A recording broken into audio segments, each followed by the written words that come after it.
Yeah. Yeah.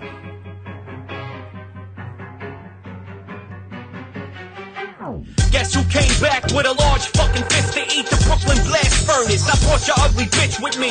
Your shit is sus. Ain't nobody trying to hear you talk. When Jimmy's on the mic, they take your whack shit and turn it off. It's real life, not them stories that you won't say. He made it out alive, and he's relatively unscathed. So subscribe to the podcast and share the post and tell your stupid friends to do the same. You heard it here from Coast.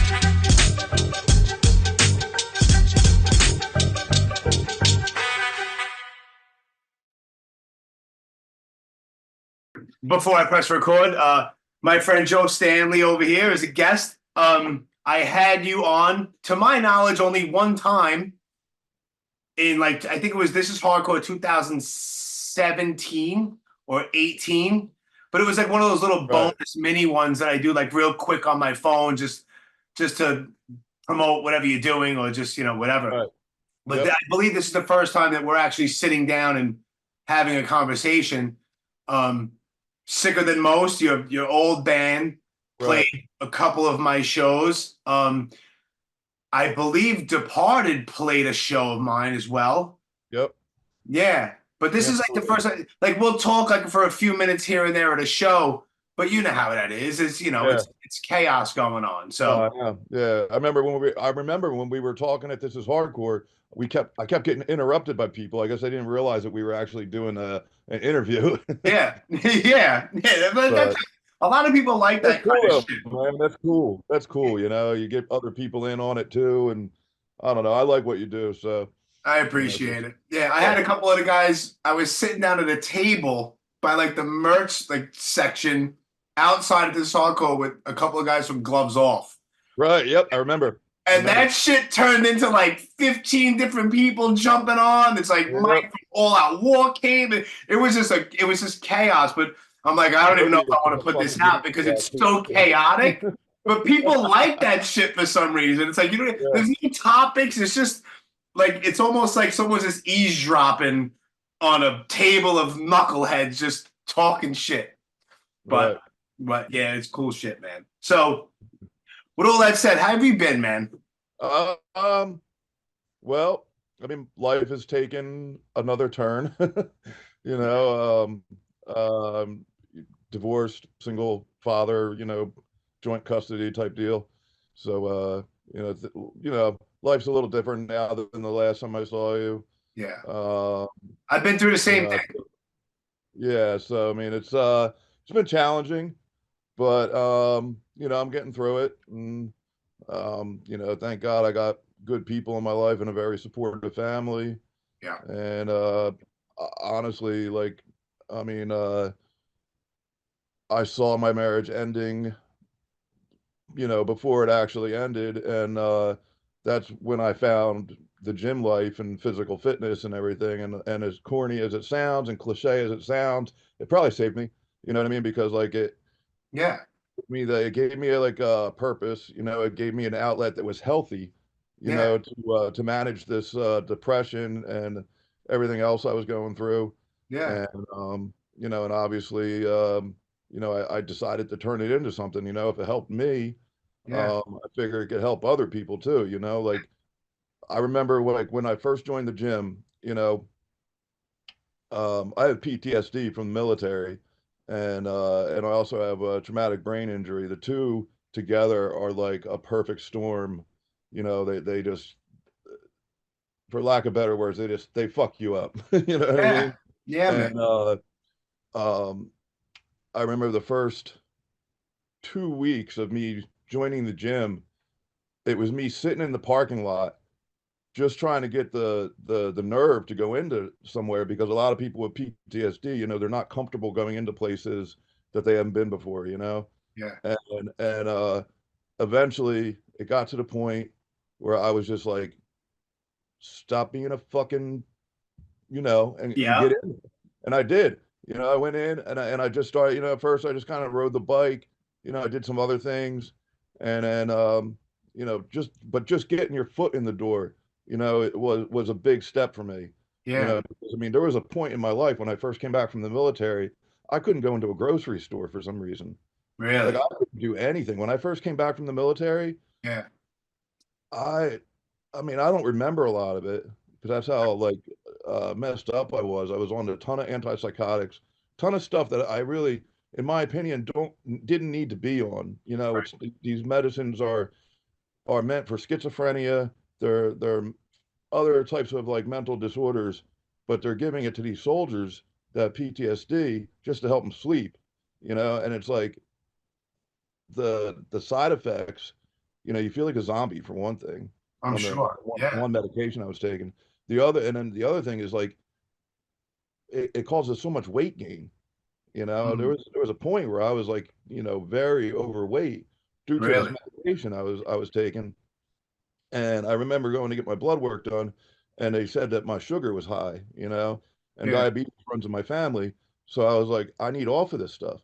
And they wouldn't let me come off of it, you know? Really? Yeah, they were like, no, you need it. You need Yeah. it. You don't need that shit. Right. Of course, you know, I didn't listen. Of course not. Why would you? Yeah, Of why course. would I? You know, Yeah. doctors, you know, they don't know nothing. So Right. like, you know, I weaned myself down to the Good. point where I didn't need it anymore. And I mean, that was before I found physical fitness, and I started feeling better after that, you know.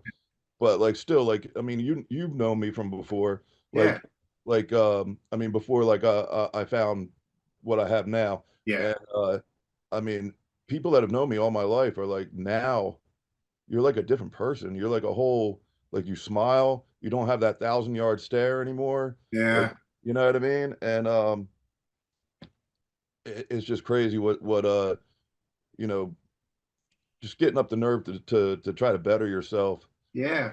will actually do for you. You know? I'll tell you. Listen, but before, you know, you said it before. You were like, not to be corny or anything, dude. That shit is not corny.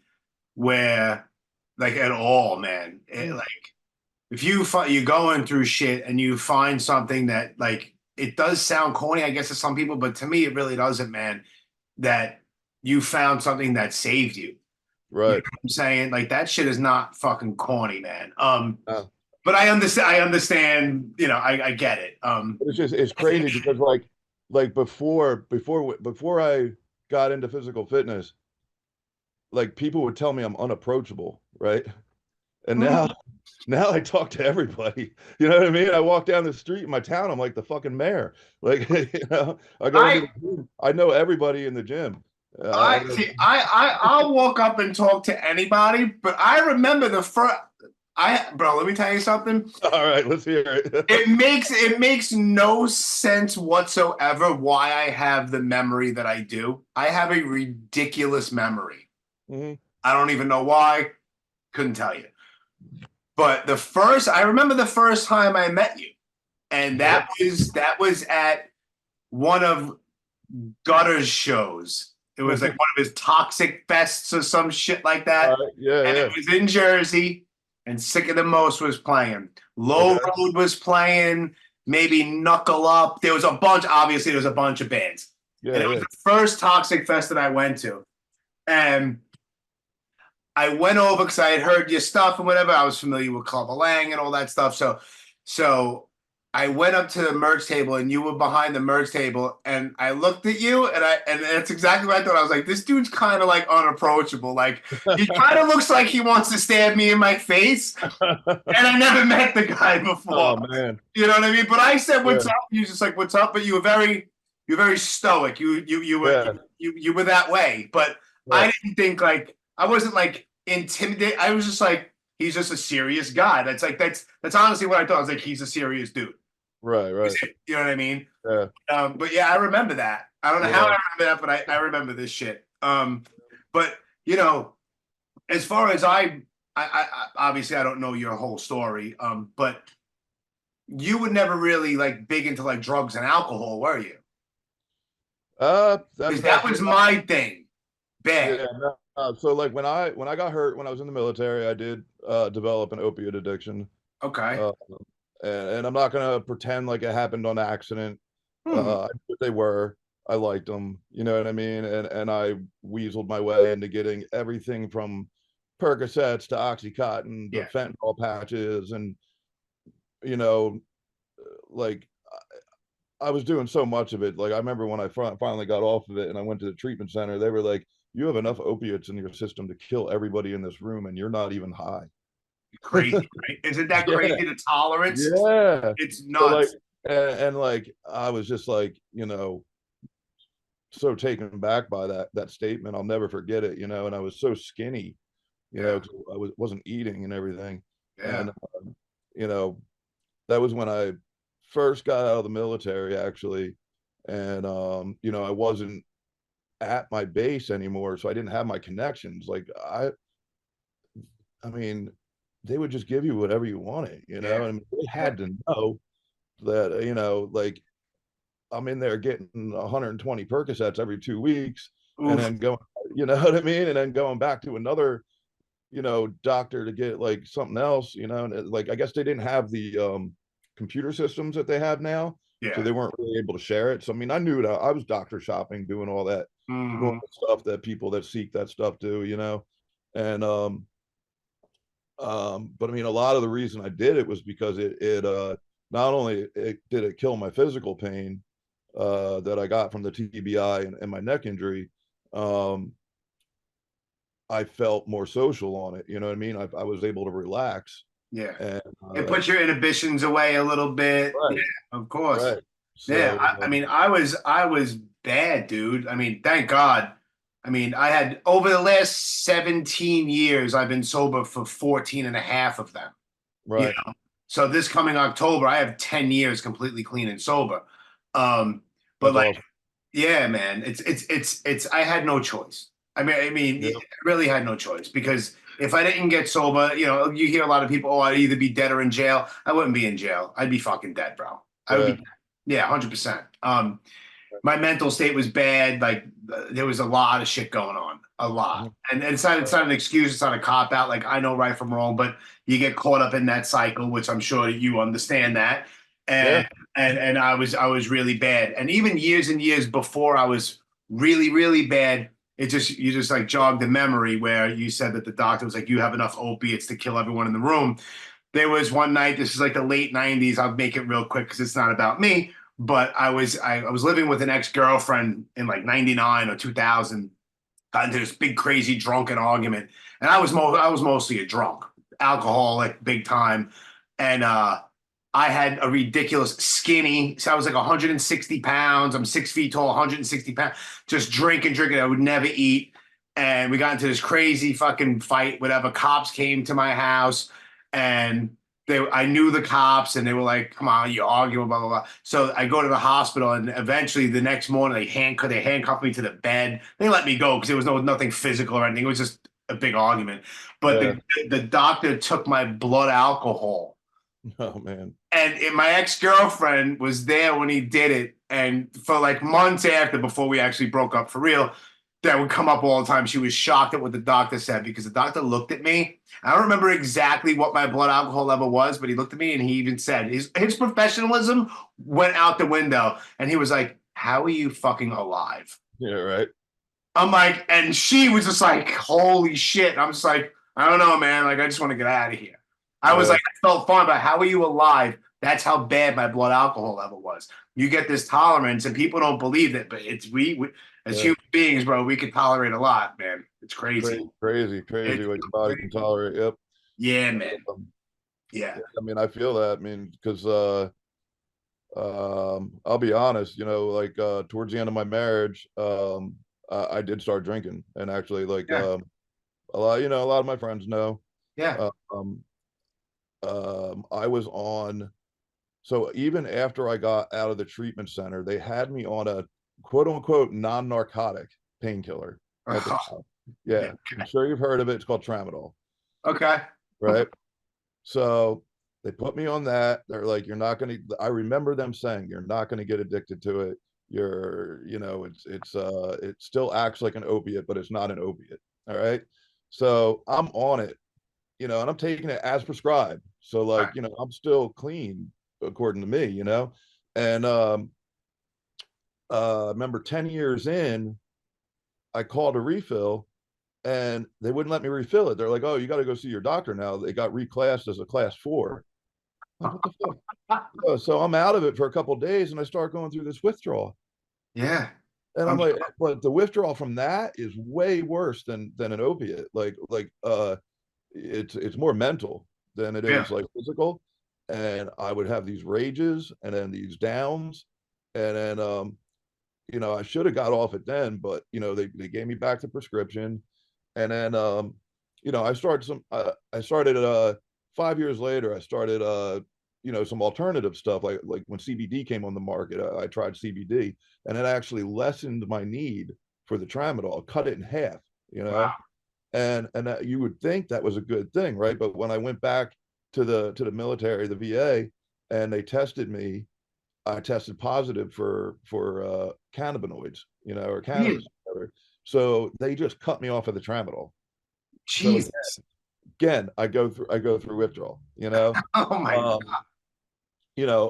I go see a civilian doctor. At the time I was still married, so I went to see a civilian doctor. I got on her insurance. She was like, that's stupid. There is no interactions with CBD and tramadol, even marijuana and tramadol. So like, here's your prescription, right?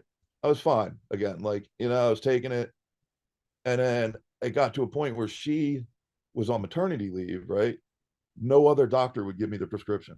Really? Even though it was in my record. She wrote it in my record that, I've been on this for this is 15 years now. I've been on this medication. Damn. And I ended up getting it, but then I was like, Doc, I want off of this. Like, if this is going to be a problem, there's no way that being on this drug for 15 years, it's therapeutic anymore. I mean, it's not doing its job anymore. No. I'm taking it just to take it. Yeah. And then I asked her about like alternative stuff. This is right when kratom was coming on the market, and I'm like, what about kratom? And she's like, I would rather put you back on Oxycontin than take kratom. Oh shit. That's a little excessive. That's a little excessive, and Yeah. you don't know what to believe because they're not getting a kickback from that. You know what I mean? Exactly. And like, you can get all conspiracy and like Joe Rogan and everything and be like, oh, that, they don't get a kickback, so they're not going to push that on you. But like, think about 30 years ago or even 10 years ago, weed was the devil, and now it's a essential business during COVID. It's everywhere. It's crazy. So like, I gotta wonder if there's any legitimacy now. That just like anything, there's good stuff, there's bad stuff being marketed to you. It's not regulated. I get it. You got to do your research and look for the good stuff. But like, I weaned myself down far enough on the tramadol. Right, I got down to like, I remember 25 milligrams a day. But anytime I tried to go below 25 milligrams, I became an asshole. Really? Yeah. What were you up to? Yeah. What was your normal dosage a day before you weaned yourself down to that? So at one point, I was on, I think 300 milligrams a day. I was on the max. I was taking 250 milligram tablets, like 4 times a day. When I started the CBD, I cut it in half. And then when I started weaning down, I got down to 25 milligrams a day. I was like cutting it in half, Yeah. And the doctor tried to be like, look, you got down this far, you're doing great. Why don't you just stay on it so it doesn't cause you any more pain? And I'm like, considering it, because by this time my marriage was like in turmoil, Yeah. Both of us just weren't happy. I don't want to talk, No, we don't too far into that, but like, yeah, like it happens, people grow apart. Yeah. But I remember it was 3 years ago. I ran out of the prescription over Thanksgiving weekend, and Perfect timing, dude. there was no way. They said, I'm sorry, Joe, we're not gonna be able to get this to you till Monday. And it was a 4-day weekend, right? Yeah. So I was like, well, I'm just gonna drink. Oh boy. Yeah. And it worked. Great idea, bro. Great idea. It worked. I didn't feel the withdrawal, 4 days went by. That was like the worst of it usually on that medication, and then but my brain just kicked in, you know. It was like, oh, you've been on it so long, you still need to have a drink, you know. And then Yeah. I just replaced it, and then like obviously drinking to escape my marital problems, like that just made everything worse. By Yeah. this point, though, I was still going to the gym, so I at least had that outlet after I gave up the drinking. But by then it was too late. My marriage ended, you Yeah. know, and you know, I moved out and everything. I moved in with my buddy Cody for a while from Gloves Off. Thank God for him. Yeah. And, you know, a lot of my friends and family, they helped me tremendously. And you know, the main point I'm trying to make is I still, no matter how hungover I was and no matter how like sick I was from not drinking anymore, I Yeah. still made the gym every day. Yeah.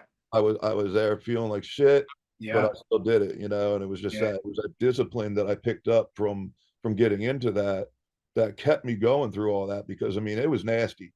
I'm Like sure. it was like the depression from being with somebody for so long and your kid like seeing you leave the house like it was, you Yeah, know. oh, So like I know that story, dude. yep, I you lived know, it. I lived it. and Yeah. I did. I stayed. I didn't drink. You know, I was able to use that fortitude and that discipline that I learned from physical fitness and apply it to other parts of my life, and it worked. You know, Yeah. and as far as managing anxiety and pain and everything, because I get these headaches from the TBI, Yeah. and I mean it gets a bad rap sometimes, but kratom does work if you find the real stuff. You know what I Right. mean? You can't buy the gas station stuff. No. The stuff's loaded with all other crap that's not good for you. Right. But if you do your research and find the actual stuff that comes from the actual tea leaf that it's supposed to come from, like it does work. And I don't abuse it. I don't take it. You know, I take like half the dose. You know what I Yeah. mean? Yeah. So and like I said, it gets a bad rep, but like I said, I mean, 10 years ago, weed was the devil. Oh yeah. They're Yeah. gonna find out that there's ways that this is therapeutic too. Of course. Yeah. But It's yeah, I crazy. mean, the but along with the physical fitness is like, and that combined, I was just like, everyone just kept mentioning like how much of a different person I looked like. You know what I mean? Yeah. Especially when your body starts changing, you start seeing results from working Yeah. out. It's Yeah. like, you build this confidence and Yeah. everything that you didn't have before. Yeah. And when you walk into a room and somebody sees that you're physically fit, Yeah. like no matter what they think about you, they respect that. Yeah. You know, Yeah. and Yeah, I did the cliche thing because I would have my ups and downs with going to the gym and whatnot. Back in like the mid 2000s, I was in great shape and I was cut and I was pretty big and all that. And I would always have my ups and downs. So I got this stupid little flyer in the mail around New Year's Day, for join the gym, blah, blah, blah. So I was like, you know what?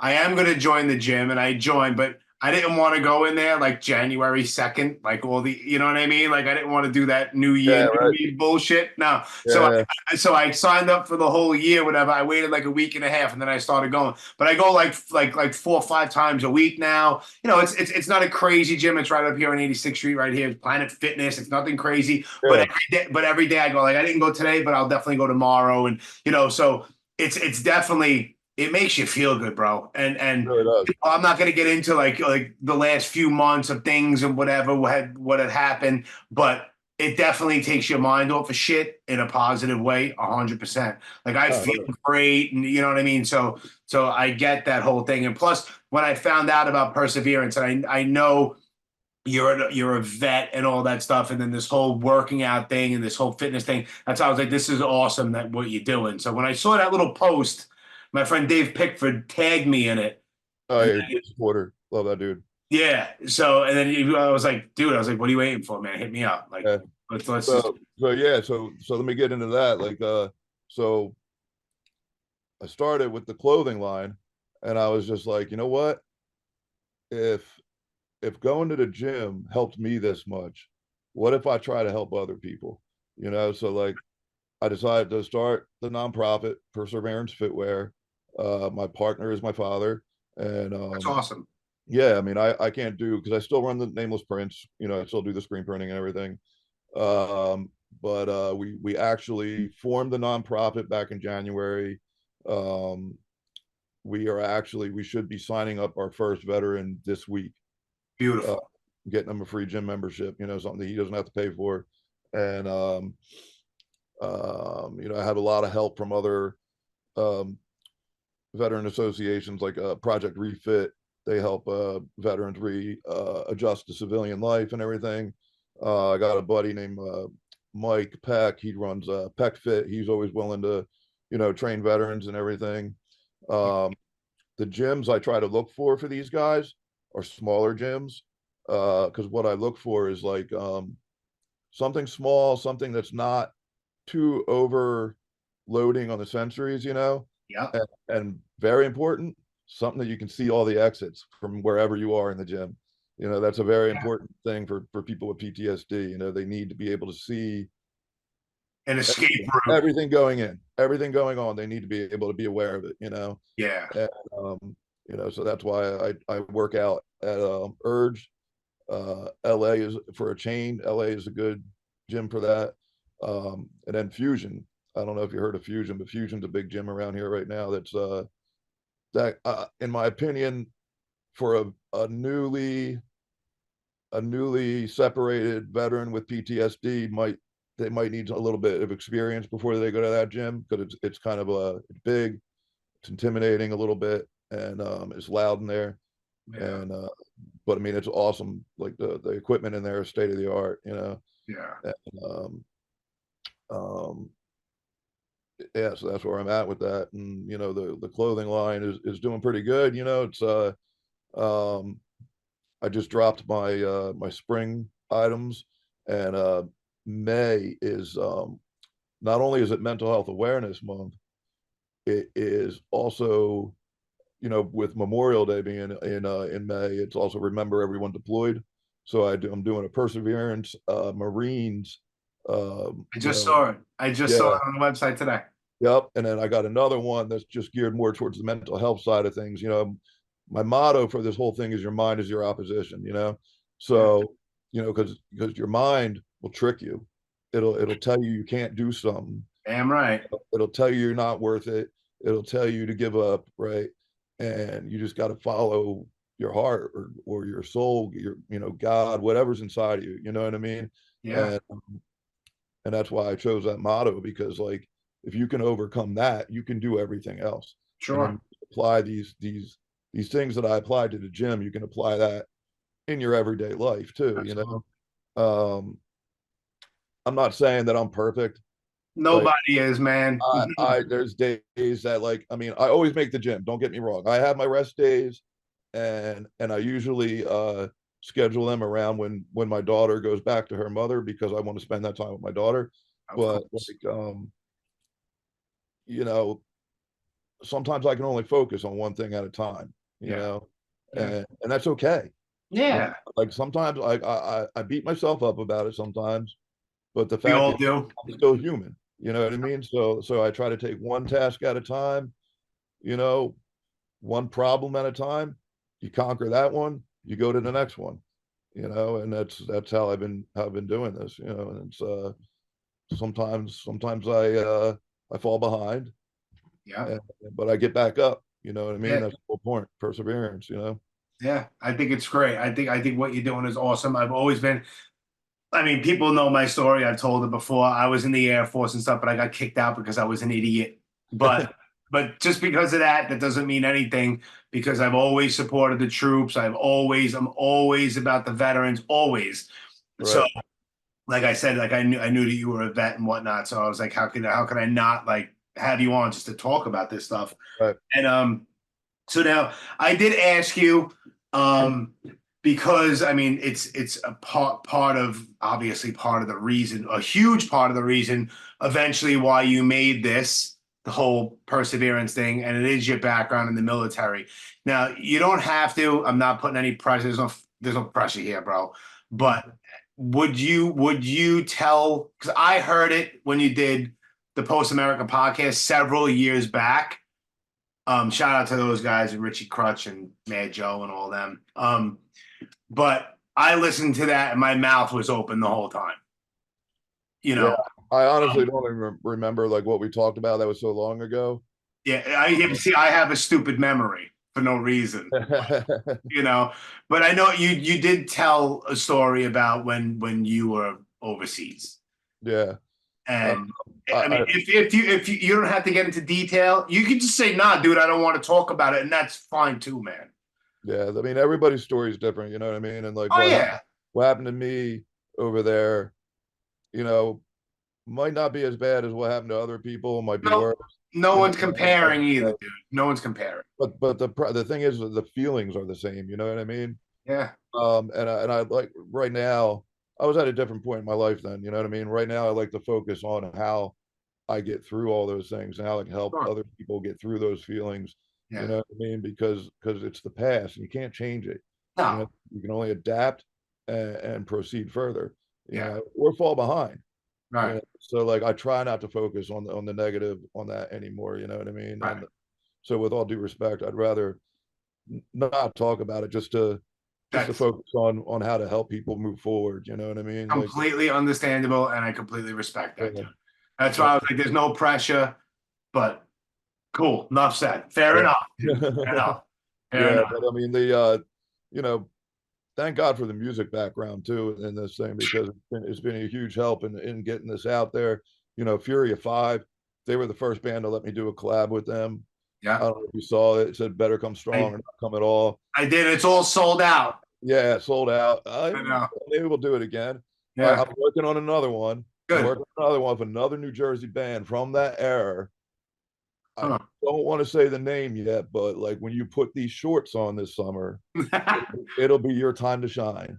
All right. There you go. I got it. Very cool. Very cool. Yep. And then you know, I collaborate a lot. Like I don't know if you know a friend of mine named Sev One. He's a graffiti artist. Not personally, but I know of him. And he's a DJ too, or he was a DJ. But I actually got him into screen printing. He helps me out a lot. You know, and yes, I mean the music world has been a huge thing to help launch this. You know, and then I mean even here, right in my community in Bristol, you know, I mean people are just so supportive of it. And it's like one of those things. I mean, how can you not be? You know? Yeah, exactly. How could you not be? That's why I wanted to, like with these new items I just launched that you saw on the website, I wanted to get something more mental health related. You know what I mean? Something that like everybody can kind of get behind because people might want to help out and want to like, you know, support the cause, but you know, maybe they're not going to wear a shirt that has weights on it. You know what I mean? So, yeah. So, you know, and obviously you can just donate too. Right. You know, is there a donation link on the website? Yeah, it's yeah, sorry. Let me see. The Venmo is Perseverance Fitwear. Okay. So you just look up the Venmo. I mean, I can send you the QR code for it too. Okay. Well, I could also put that like once this drops, I will this will drop in a few days from now. But in like the whole description, I'll put the links to the Big Cartel, the whole thing. You know. Right, yeah, the Venmo is Perseverance Fitwear, and then the Big Cartel is just Persiv. They wouldn't let me do Perseverance for some reason. Was it too long? Yeah, maybe, I don't know, or maybe it was already used. Yeah. Yeah, so it's persev.bigcartel.com. Yes, exactly. Yeah. And it is a 501c3 charitable organization. So I mean these purchases and donations are tax deductible. And nice. Yeah, we're looking for more sponsors. We're looking for you know, people to help out. You know, some of these functions we do, we set up at a lot of things they do here in town. Yeah. I got one coming up in Philly at Holy Family. Okay. I got one coming up at One SEO, which is right here in Bristol.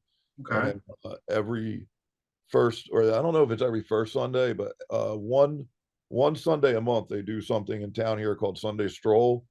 So we always set up for that too. Nice. And people are, you know, they're always so supportive, you know, and It's really great to see. Yeah. Yeah, man.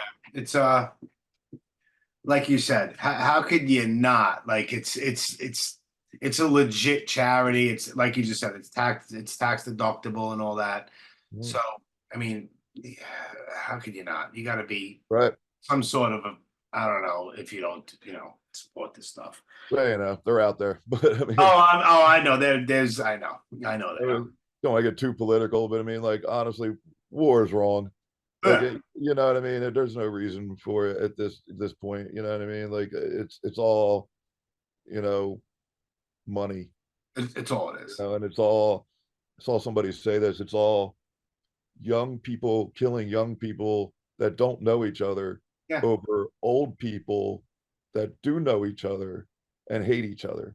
yeah. So we're literally doing somebody else's dirty work. Of course, You it's know? insane. Like pawns, it's crazy. Yes, Yeah, yes. 100%. It's just insane the way that, it's, to me, it's such a barbaric way to handle things these days. You know what I mean? And Yeah, also, the just the other side of it is like, there's so many in my mind. Like when we went to Iraq, you know what I mean? We went there to find weapons of mass destruction. There was never any weapons of mass destruction there, right?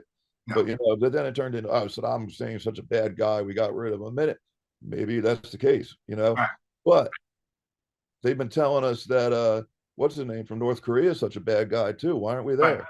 right, They don't have anything we want.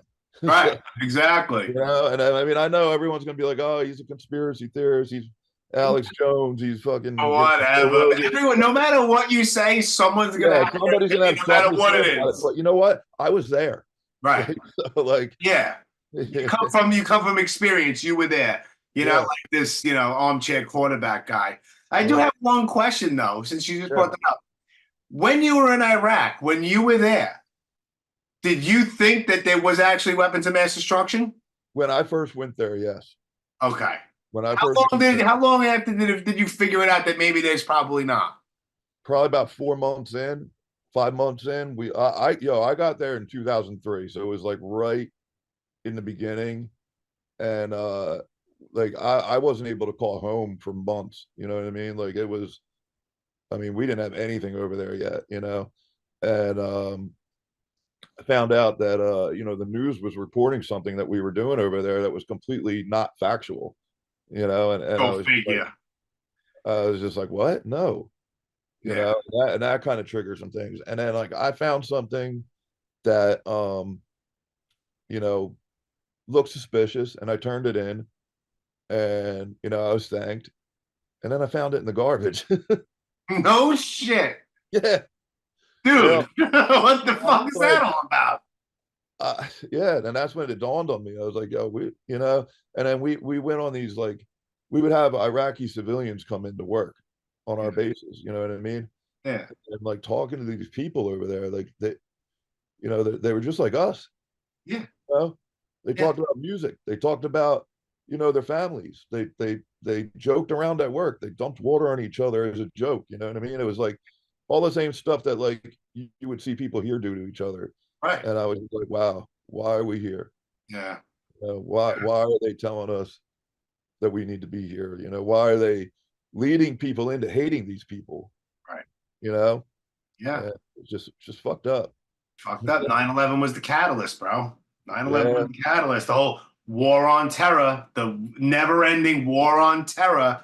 Now right. everyone's a suspect. Yeah, it's the whole thing is crazy, man. It's we I could talk about this shit for hours, but we're not going to go down that road because Yeah, it'll I get hear you. I ugly. hear you. This will go off the rails real fast. I hear you. I hear you. Yeah, man. But Fuck. point is that you still should respect the soldiers that went there and did it, you know, 1,000%. because they had the courage to actually stand up for what they thought they were doing the right thing. Yeah. Without a draft, they fucking Yeah. signed up for it. Right. So Yeah. I feel we need to take care of them. I mean, and honestly, I don't know why I need to start an organization to do this. Right. Like, why our tax dollars doing this? You know what I mean? Yeah. Like there's another company, there's another foundation called called 21 for one or something like that. They get vets with PTSD service animals, service dogs. You know, like why do they need to have fundraisers for that? Why isn't the government just getting that? You know what I mean? Yeah. Because a lot of it, in my opinion, is it's all empty slogans, bro. It's empty slogans and bumper stickers. Yep. You know, you're all heroes. You're all heroes, but when you come home, you're just forgotten. You're heroes when you're there. He got killed here. He's a hero. He's a hero.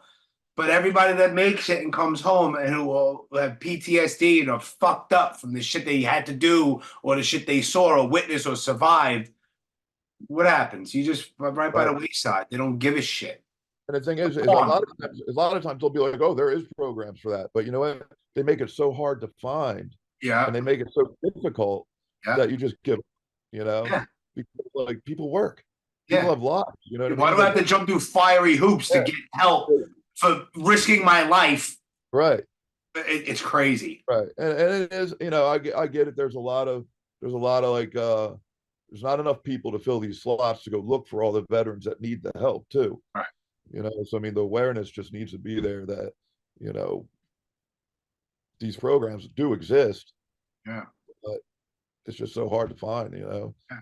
And a lot of people just give up, you know, and a lot of veterans, their mental health status is so bad, they don't know the steps to take. You know what I mean? Like, kind of how I was when I first came home. Like my dad, thank God for him. I mean, he scheduled all my doctor appointments, drove me to all my doctor's appointments. You know, my mom did too. I mean, I came home, I think I was 28 years old. And they said I just sat on the couch and stared. Really? I was just going to be that way forever, you know? And then one day they said I just got up and they were like, I think I'm going to go get a job. Just out of nowhere. Yeah. It was just kind of like Forrest Gump. I think I'm going to go for a run. That's awesome. But, yeah. I mean, that was my first step in starting to like kind of readjust to civilian life. You know, that I remember. I mean, like I said, I was so messed up back then that I just don't remember a lot of it, you know? Yeah. But thank God I'm at where I'm. Yeah, I was just going to say, thank God you're in the place that you're at right now, man. It's a lot of people, you know, a lot of people don't have it as good as me, you know, and I'm not saying that I have, you know, that I'm like, you know, I'm not wealthy. Right. You know, I'm not like, you know, I'm not making any money off of this. Right. You know, so like, it's like, but you a lot of it. You're giving back, dude. Yeah. More people should do that. More people should do that. Yep. It's great. Right. It's great what you're doing. Yep. What's up with the status of Departed? You know, I don't know. I don't know. We toyed with the idea of getting back together with our original guitar player Fred, and you know, we had some practices, and then life got in the way. You know, a couple other members, I don't want to put out their business, but they had some life changes, and some of our members, their you know, family members passed away, and it's just the older you get, it's harder to do, you know. Yeah, and, man. You know, I mean, unfortunately, I'm just where people are at. I'm not gonna push it. You know what I mean? Yeah. We're not 18 years old, like let's go jam anymore. You know, there's families and kids and jobs and careers and life. So, right. Like, you know, I mean, I'm busy here at the shop. You know, I got my daughter half the time, and when I have her, I don't like to work. You know what I mean? Because like, I don't blame you. She's gonna be 9 years old soon. I mean, in like 5 more years, I mean, she's gonna have friends. You know what I mean? Like, she's gonna be going out. I'm in the same boat, bro. So I cherish that time. So like, you know, people want their shirts. I mean, like I schedule what's you know, has a deadline and everything. But I mean, sometimes you just gonna have to wait. There's t-shirts, you know. Yeah, they're just t-shirts. 100%. You know, the time with my daughter is more important. I don't ever want her to think that my job comes before spending time with her. Right. You know? So yeah, lucky I have that, you know. Luckily I have that, because because I was offered a job. I was offered a job with, electric company, you know, making pretty good, decent money. But I mean, I wouldn't be able to spend that time with my daughter that I have Right. now. Yeah. So, It's priority, I bro. chose not to do that, you know. No, it's Yeah, 100%. It's priority. You know, I yeah. have. She's No, go ahead. she just got into track, and Awesome. she's like a really, really good runner to the point where she got moved up to the next division on her second practice. Nice. So Great. the coach came up to me all excited. This might be a school record and everything. And I'm just like, wow. It was like a super proud dad moment because this is something that she wanted to do 100%. You know, we didn't like ask her if she wanted to do it. You know what I mean? It wasn't like going into dance or anything like that. You know, Yeah. she 100% wanted to run track, and she's good at it. Like I posted a video of it not too long ago, Okay. and she took off running, right? And I was like, "There's no way she's going to keep that pace the whole time." Man, she came in first. Sick. You know, yeah, it's That's great. great, Great. It's great to man. see it. Great to see that she's focusing on that too. You know what I mean? Because I'm hoping that it's because, my influence. I take her to the gym with me. You know, it's like she There's goes nothing wrong with that. in the daycare and everything, but like, every once in a while, the one gym I go to, they let the kids come out and do like age appropriate activities, Okay. um, but it's like, it's just a step in building that discipline still, Yeah. and taking taking prioritizing your physical fitness is important, and normal, Yeah. because a lot of kids stay home and just play on their iPads and everything. Oh, So it's the worst. yeah, yeah, So bad. yeah. So I like to think that hopefully that example was good for her. Yeah. And she found it and she gravitated to it on her own. So it's Right, not like you were like, oh, let's try her in swim and karate and this and that. Maybe right. something will stick. She Yeah, did it no, on her own. So she might have found her little niche, man. yeah, hopefully. I mean, Lucky for that. that could take her to, I mean, if she sticks with it, scholarships, you know what I mean? Like, Hell yeah. yeah. So Yeah. I'm super excited for her. Yeah, I think she has her first meet is this Saturday. I mean, this Sunday. Okay. So yeah. Nice. Yeah. Yep. So Proud dad moments, man. It's yeah, awesome. yeah, man. And she's such a good girl too. She's so empathetic. You Yeah. know what I mean? She cares about other people. Um, like she wanted to start her own like can drive to help the homeless, a Yeah. couple months ago. And friend of mine, um, I mean, people know the bass player Mike Terry from Furia 5. His daughter passed away, and she was at St. Jude's. So like she wanted to put something together at the school to do they go to a Catholic school to do a prayer for Maya, and she cares, Yeah. and it's Yeah. just so great to see. You got a good girl, man. You got a good Yeah, kid. yeah, Yeah. I'm fortunate as well, man. Like I said, great. I was in the same situation. I don't necessarily have joint custody. Technically, I'm supposed to get her every weekend, Uh-huh. but she's 14 now. So she has friends, and of Right, course I right, want to see her every weekend, but she has friends and I can't force her or guilt her. She's a teenager, so of course. But right. I can see her whenever I want. Thank God me and my ex-wife, her mom, are on good terms. Like I That's have no amazing. drama. I have no drama. That's Uh, amazing. I'll talk to her a couple of Can't times a wait week, to get talk there. about bullshit. Dude, it took a long time. I'm I not can gonna imagine. we were like this because there's a child involved, a little girl. I went through the same thing, and it's not fucking easy. And I was drinking heavily at the time, so Right. that didn't help matters. That's one of the contributing factors why my marriage, it wasn't the only thing, but it didn't help matters. You know what I mean?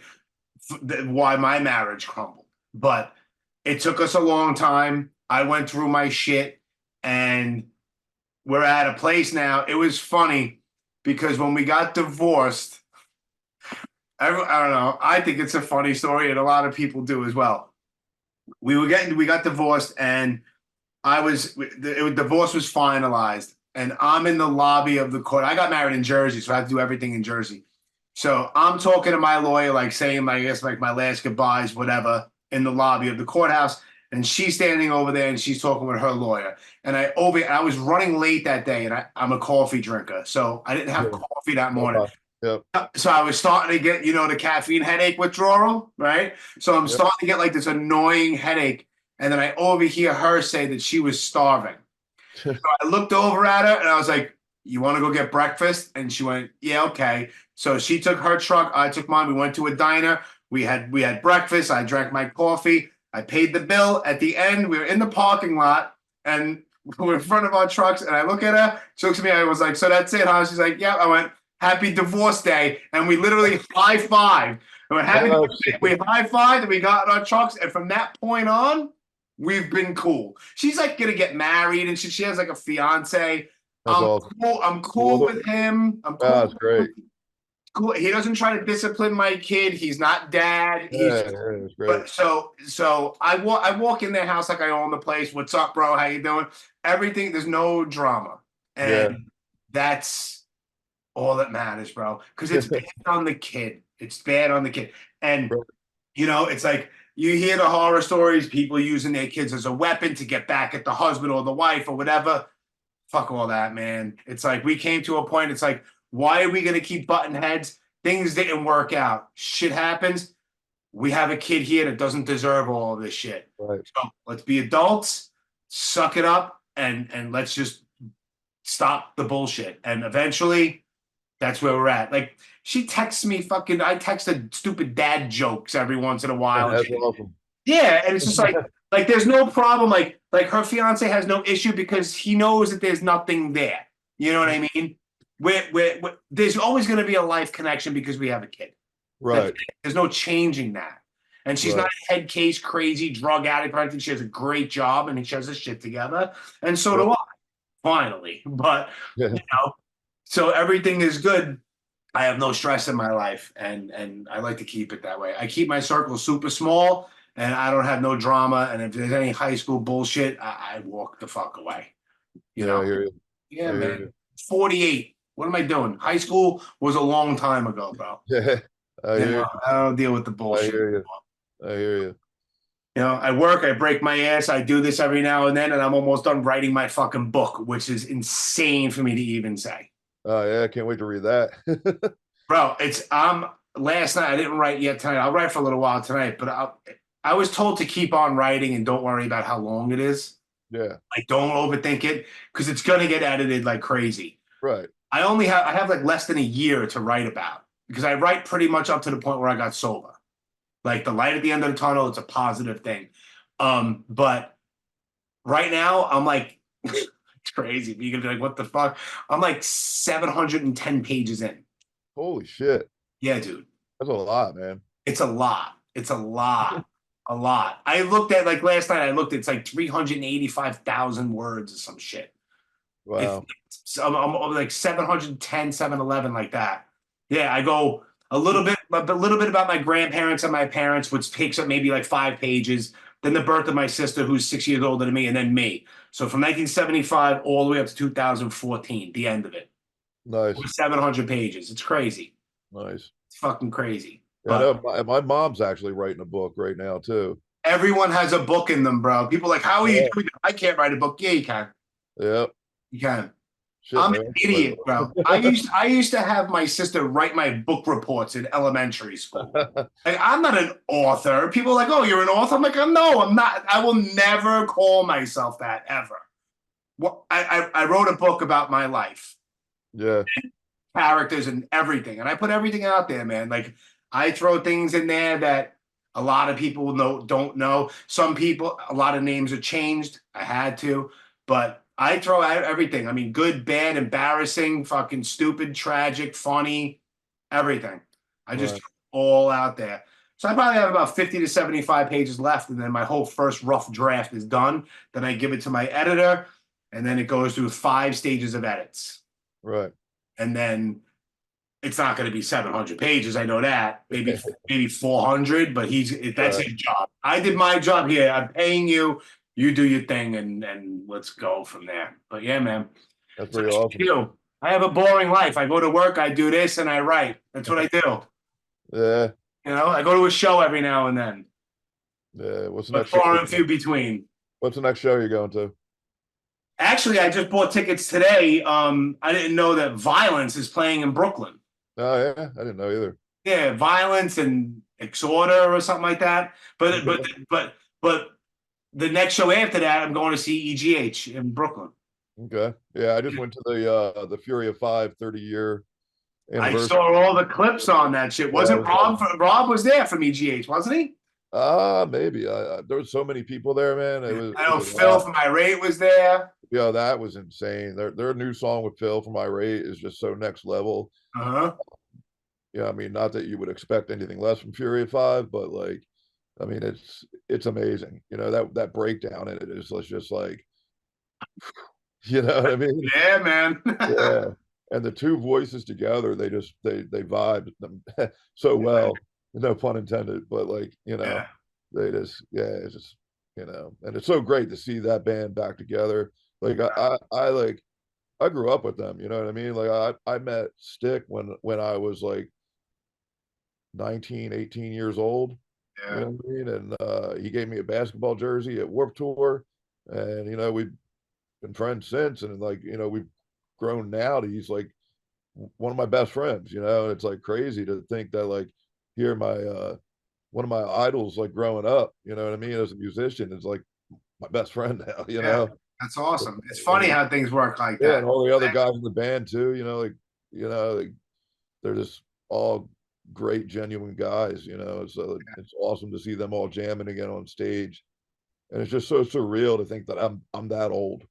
Yeah. Oh, me too. Bro. And it's crazy because as we get older, it's like time goes by faster and faster and faster, man. And it's like you'll see this shit on Facebook pop up, like someone will post like this record came out, like happy 40th anniversary to.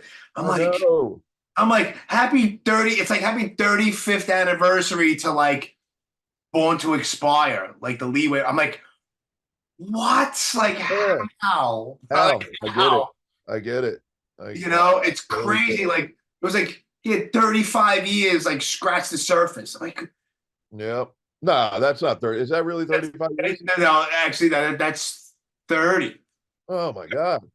Well, 94. Yeah, they came out 94. Jesus. 30 years ago. 3 decades since Scratch the Surface dropped. That's insane to me. Yeah, because I don't even feel that old almost. Me neither, bro. I feel so. I sometimes I act like I'm fucking 17, but I don't feel like I'm 48. I feel like I'm probably 30, maybe. All right, so if I pull an all-nighter, or one of those things where I'm home at 4 a.m. Yeah, I'm not gonna lie, it takes me 2 to 3 days to recover from that. And of course, you know what I mean. So then I feel old, but I mean, and it's probably back, to the gym the whole gym thing. I mean, I'm in there twice a day sometimes, Yeah, so, man. It feels good, man. Yeah. You ever notice that sometimes like the days that you want to go there the least amount, it's like you're trying to say, there's no way I'm gonna go with it, and then you wind up going and you have the best workout. Oh, exactly. That's how it works. It's crazy. You should go. That's the time you should go. Yeah. You're gonna you're gonna have a good workout. Yeah. And for me, it's like I don't know. Most guys don't like leg day. Yeah, I'm not a fan. I'm literally starting to love leg day. Yeah. Like I did deadlifts today. Yeah. I mean, I did squats and deadlifts on the same day. So, yeah, but you hated yourself the next day because you were probably crippled. I bounced back pretty good. Yeah. You're limping around, you get out of bed, you're limping around a little, your ass hurts, it's so fucked up. I think what I do, I did 405 pounds today on the deadlift. So I mean, I might feel it tomorrow a little bit. Yeah, you feel it. I'll just work arms tomorrow. Yeah, that's it. Very true. Yep. Yeah, man. Good shit, man. Well, I am gonna be hooked. I am gonna be hitting you up because I do want to make a run of a couple of different kinds of shirts. So I am gonna hit you up.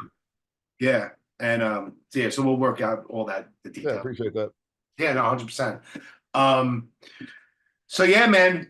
So you have an Instagram page. It's perseverance underscore FW for fitwear. Correct. Yep. So it's persev.bigcartel.com. Correct. Perseverance Fitwear, and yeah. Do you have a Facebook page for it or no? I do not. No. All right. And Okay. I do have a website too. It's www.perseveranceFitwear or perseverancefw.org. There you go. Yeah. Yep. Awesome. So you know what? After I wrap up, I think I'm going to. You know what? You don't have. You don't have the ghost hoodie in a XXX black. Oh yeah, I ran out. Yeah. I was about to pull the trigger. I was like, of course not. My Very size. limited run of them just because they were pretty expensive to be honest. Because I did them on a really expensive brand. Yeah. Comfort Colors hoodies. You know they're very good hoodies, and then the black ones are independent, and it's a different line of independent hoodie. You know, so it's Yeah. a little more pricey. So I didn't want to have a Fine. whole lot of them out there. You know. Yeah. But if enough people ask, I mean, I might bring it back. You know. Yeah. Yeah, I'm gonna go onto the website. I'm gonna cop a couple of things. Actually, right after we're done with this, I'm gonna submit this. I'm gonna compress all this stuff. I'm gonna send this to my guy to edit it, and then that's what I'm gonna do. Awesome, sounds good, man. Joe, I appreciate it, man. This was cool actually talking to you, and hopefully I'll see you sooner rather than later in person. Yeah, I'm sure you will. Yeah. So I don't know what shows you. Well, anything going on as far as shows that you're going to, or I don't know about up in your area. no, even bro. I'll get in my car. I'll drive. I don't give a shit. I'm all over the place. Trying to think. I know April 20th, Wisdom and Change is playing down in Baltimore, but I don't think I can make that. That's the day of the EGH show in Brooklyn. Yeah, and also and then I'm not sure. I know this Saturday is Mind Force, that man Mind Force, and Gridiron, Okay. Salties, the venue Salties in Belmar is one of the best Jersey venues right now, and Really? Jay and Swank run it from Stomp Out. Okay. They're doing a great job down there. They're doing great things. Okay. Yeah, and I see Dingbats is doing shows again too, so that's pretty cool. You know. Yeah. So, Yeah. All right. Well, I'm sure I'll bump into you sooner rather than later. Yeah, definitely. 100%. Well, man, listen, I'm glad that you came on and this was quick and easy to plan and whatever. But anytime you want to come on, if there's something going on with Perseverance or anything you want to talk about, hit me up, man. We can do this whenever you want. Like you got an open door, dude. It's all good. Appreciate you, man. 100%, brother. Much respect to you, and good luck with everything, bro. Everything will be fine. I promise. Even this idiot here that's talking made it through the bullshit. Everything is cool. Everything will be fine. Yeah. Yeah. I hear you, bro. 100%. Be good and be Well, safe, my man. All right. See you later, man.